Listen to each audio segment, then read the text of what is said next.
Let's make a low-carb butter chicken. I start with 1.5 pounds of chopped chicken breast. Then I add garam masala, ginger, garlic, and sour cream. Give that all a thorough mixing, then cover it and refrigerate for a couple hours. Using a food processor or a blender for the sauce, I add an onion, some ginger, fresh garlic, a can of diced tomatoes, coriander, garam masala, cumin, and chili powder. I'll leave the full measurements in the comments down below. Pop on your lid and blend it up. In a pan over medium heat, I like to add a little bit of coconut oil and cook the chicken until it's lightly browned. Then add your sauce in and let that simmer for a few minutes before adding some heavy cream and butter. Let that simmer a few more minutes just to combine all the flavors. We serve ours over cauli rice and top with cilantro. Enjoy! I'm gonna be honest, I didn't have high hopes for this pizza. Something about canned chicken just doesn't sit right with me, but let me show you how I made it. I used one 12.5-ounce can of chicken, about half a cup of grated Parmesan, onion and garlic powder to taste, and then a little bit of pepper to taste. Then I just mixed all that together. Once that was mixed together, I added that to parchment paper. I flattened it out into a circle, and then I baked it for about 25 minutes. You just want it to pretty much be cooked. Mine was a little golden on the outside. Then I mixed this buffalo ranch sauce, added that to the pizza, and then I topped it with about 3 servings of mozzarella, but you can add as much or as little as you would like. And then I just let that bake until the cheese was melted as much as I liked it. And let me just say, this was so good. Make sure to follow for more videos like this. We're gonna make some chicken schnitzel keto style. So we're gonna take 6 eggs, we're gonna beat them. We're also gonna cut the chicken breast in half. We're gonna pound it with meat tenderizer. We're gonna mix almond flour, Parmesan cheese, and master salt. We're gonna coat our chicken with coconut flour. We're gonna dip it in the egg.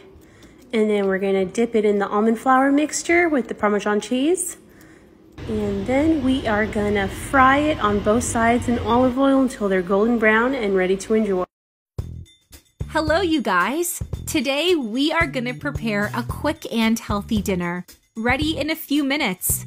Let's start by slicing 1 tomato, then set it aside. In a bowl, add 3 eggs and whisk them. Write in the comments below where you're watching us from so that I can personally thank you for keep on following our recipes. We'll be super happy.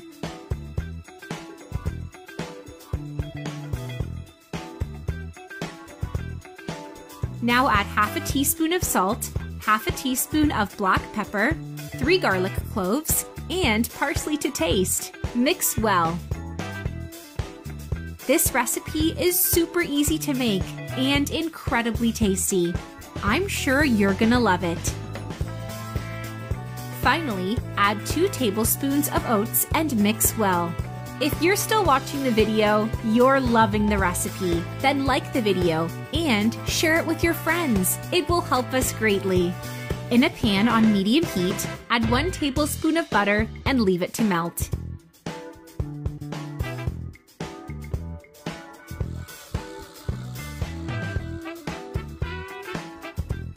Then add the previously cut tomato slices.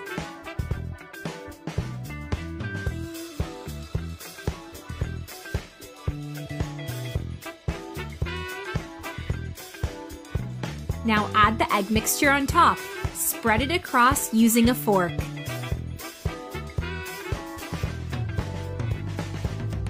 Cover the pan with a lid and leave it to cook for 5 minutes. Then add some grated mozzarella cheese and oregano on top.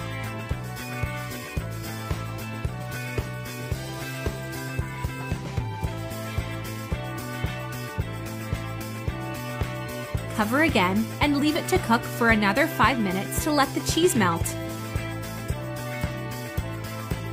And our recipe is done. Look how delicious it is.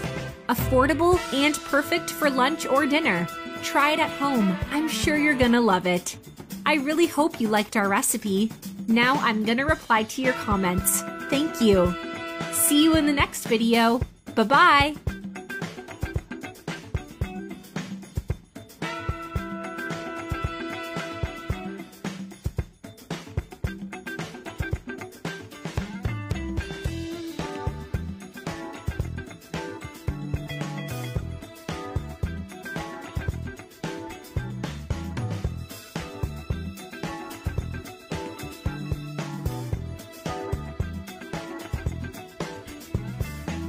wrapped chicken, loaded. Clean and prep your chicken breasts. Cut a 3-inch slit in the thickest part, like that. Lawry's onion garlic powder and complete seasoning. Boom. Season your chicken everywhere. Everywhere, even inside. Now for the filling. 1 block of Philly. Boom. Chop a handful. Boom. 2 green onions, like that. Pepper jack, shred it. Chop it. Boom. Complete seasoning, shake it. Incorporate. I almost forgot, get this. Bake it in, stuff it. Get bacon. Rapidy-doo. Ooh, look at this. Pick up your beauty, brown it. 5 minutes each side, don't mess with it. Gorgeous. Make sure it's filling side up. Oven at 350, 20 minutes. Done. Okay, let's cut her up. Mmm. Make it. You have to try my 100-calorie banana ice cream. It's so good. Start with 1 full frozen banana. Put it into your food processor. Then you're gonna need 2 tablespoons of coconut milk. Blend that baby up. And don't forget to scrape the sides as you go. You can add in a bit more coconut milk if you want. Blend that up. This part is optional. You can add a bit of vanilla extract. This is what your ice cream should look like. Pour that into a bowl and then sprinkle whatever topping you like. I'm telling you, it's bomb. Avocado time, baby. Welcome to the easiest breakfast ever. I bet you didn't know we could air fry this, but we definitely can. So just grab an avocado, place an egg in there, put it on 300 degrees for about 7 to 8 minutes, and then sprinkle it with the OG everything but the bagel seasoning and enjoy. Today we're making a Thai-inspired easy one-pot massaman curry. Start by stir-frying some shallots in a large pan with a little oil. Add some spices, red curry paste, and stir a little more. After those are fragrant, add some diced baby potatoes and carrots, light coconut milk, water, coconut aminos, some more spices, a little maple syrup, and a bit of peanut butter. Simmer that for about 10 minutes and then finally add some lime juice. Serve over some jasmine rice or steamed greens, top with some of our favorite crispy baked tofu, cilantro, and roasted peanuts, and enjoy! Do you want to know the secret ingredient to make this keto-friendly peanut butter fat bomb fudge? Well, you need to watch this recipe. Start with a jar of natural peanut butter. I didn't have quite a whole one, so I threw in some no sugar added Jif. Then you're going to add 1 stick of unsalted butter, a dash of vanilla, and then you're going to heat it up on the stove until it's nice and melted. Throw in 1 cup of confectioner's erythritol, and then this is the secret ingredient right here, Zamex Marine Collagen. It tastes like nothing, honestly. It adds a little bit more collagen into your meals, and it helps to stabilize this recipe. You're going to want to make sure you mix this really well. Like, seriously, no lumps. Don't leave anything in the pan. When that's done, turn off the stove and pour this into a glass baking dish. Add some wax paper if you have any on hand. Top it with whatever you want. I did white chocolate chips, some salted pecans, a little bit of flaky salt. The result is just the best damn thing I've ever eaten, and I'm so glad that I had that Zamex collagen to be able to make it. This Greek meatloaf is a thing of beauty. Just look at it. This is definitely an upgraded version of a traditional meatloaf, so let's make it. Start by combining all the ingredients on the screen and give it a good mix with your hands. Now get a loaf pan and shape your meat into the loaf pan, pressing it gently so that it will cook evenly. After 25 minutes in the oven, you're going to glaze it with honey, HP sauce, and salt and pepper, and broil for 10 minutes on low. When it's done, it will be deeply caramelized and just delicious. It's so good, my husband asked me to make it 2 nights in a row. Enjoy! This isn't your mama's eggplant. You don't even need to pull out a pot or a pan for this recipe. Cut it just like you would a mango, going both ways, taking care not to pierce through the skin. If it won't stay open, you can insert a skewer through the back end to hold it open. It tenderizes first in the air fryer with just olive oil, salt, and pepper, and then you top it with your favorite marinara and cheeses. You could also add chicken or ground beef here for extra protein.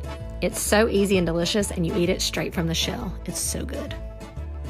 It's like your own personal package of flavor, from that tomato sauce absorbed into the eggplant, that gooey cheese on the top. It tastes indulgent, but it's low carb, so you can feel good about it. Everyone stop what you're doing and run to your nearest Kroger. This tomato soup is made with the freshest ingredients and is super quick and easy to make. Basically, you roast a bunch of veggies, pop them in the oven for about 45 minutes, blend them thoroughly, add them to a pot, and add a few more ingredients.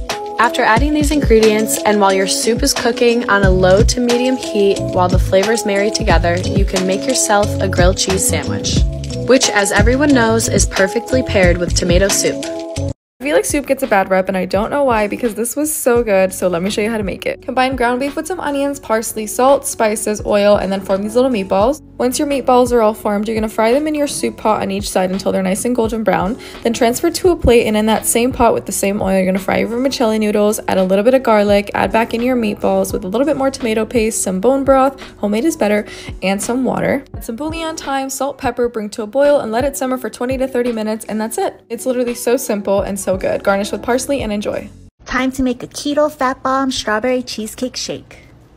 You will need 2 frozen strawberries, 1/4 cup heavy whipping cream, 1/2 cup of unsweetened almond milk, 2 tablespoons of cream cheese, 1 teaspoon of vanilla extract, 1 teaspoon of strawberry extract, which is optional, 2 tablespoons of Swerve sweetener.